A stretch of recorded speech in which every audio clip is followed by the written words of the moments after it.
Little retaining walls and raised garden beds are great projects when you're using an Adbri product. Now there's a very good chance that you're going to need to split some blocks to get that stretcher bond pattern happening. Now you can use a brick saw, means you've got to hire one, and they're loud and they're wet and they're dangerous. Or you can go old school and split it using a lump hammer and a bolster. Super important to be safe. Cover the eyes up in case something comes back towards you. That's always important to protect your hands. Now how do you cut it? Well, the first thing I like to do is make sure I want a nice soft bed. It's kind of like a pillow underneath your work. So here we've got a bit of sand, but I can add to that.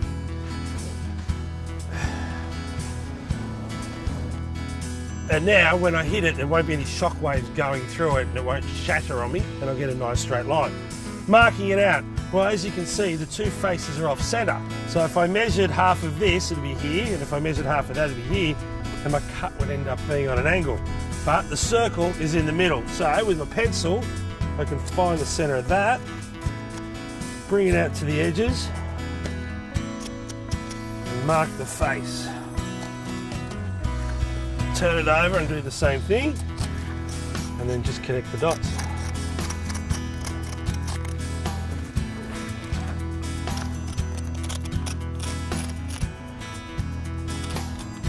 Now when you're cutting a house brick, you hit it hard and firm and you try and do it in the least amount of cuts.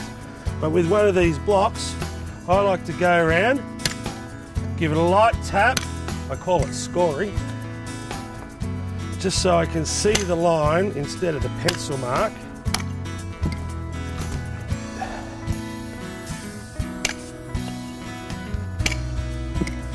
It creates a bit of a groove and it starts the crack happening. I can see there that I have a light crack, which means the block's starting to breathe. It's starting to do its thing for me. And there you go.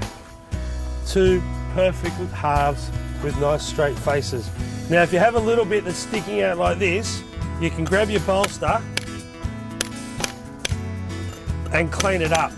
If it's near the edge, it's important that you hit back in towards your block, because if you're hitting away, you'll knock the corner off. It really is that easy, and I didn't need to hire anything to get nice straight cuts.